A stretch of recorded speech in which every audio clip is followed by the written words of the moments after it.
Hello বন্ধুরা, সবাই কেমন আছো? আশা করি ভালো আছো। তো অবশ্যই সবাইকে ভালো থাকতে হবে, আর প্রত্যেকের পাশেই থাকতেই হবে। তো আজ আমি এক নতুন ভিডিও নিয়ে তোমাদের সামনে উপস্থিত হয়েছি। আর সবাই জানো যে আমি কেমন ধরনের ভিডিও বেশিরভাগ পোস্ট করি। তো প্রত্যেকের উপকারে লাগবে এমন ভিডিও অবশ্যই আমার এই চ্যানেলে পেয়ে যাবে। নমস্কার বন্ধুরা, সবাই কেমন আছো? আশা করি সবাই ভালোই আছো। তো আজ আমি এক নতুন ভিডিও নিয়ে হাজির হয়েছি।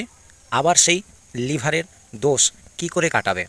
অনেকে ডাক্তার কবিরাজ দেখিয়েও কিন্তু ভালো কিছুতেই হচ্ছে না। তো আজ আমি ছোট্ট একটি রেমেডি, ঘরোয়া রেমেডি সবার সামনে তুলে ধরছি।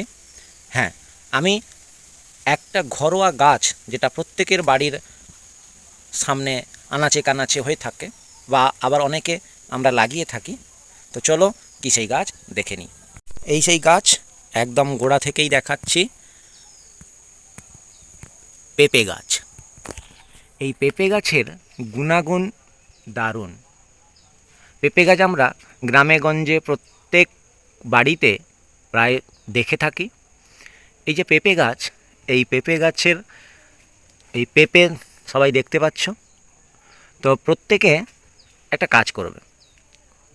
প্রতিদিন ভোরবেলা উঠে ব্রাশ করার পরে খালি পেটে একটা বাতাসা নিবে।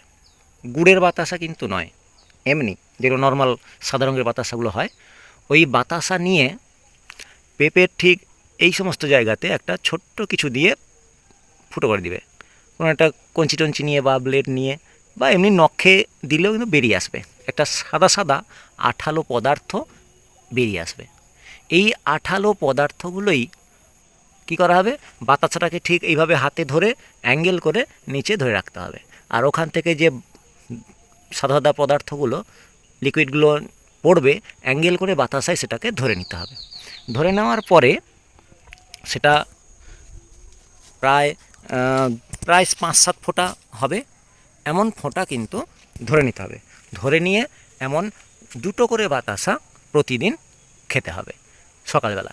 এরকম করে 15 দিন খেলে আশা করি অনেকের লিভারের দোষ অনেকটাই কিন্তু কেটে যাবে। তো এবার কথা হচ্ছে, অনেকের মনে হতে পারে যে আমি একবার খেলে কি আমার হয়ে যাবে? না, মাঝে মধ্যে এটা কিন্তু খেয়ে রাখতেই হবে। অন্তত সপ্তাহে 2বার, বা যাদের লিভারের দোষ সাধারণত রয়েছে সপ্তাহে 2বার বা 3বার, মানে 3 দিন আর কি, 3 দিন খেতে পারো। একবার করে দেখো, ফল অবশ্যই পাবে। তো চলো, ভালো থাকো, সুস্থ থাকো। আবার পরের দিন আবার একটি নতুন তথ্য নিয়ে হাজির হব।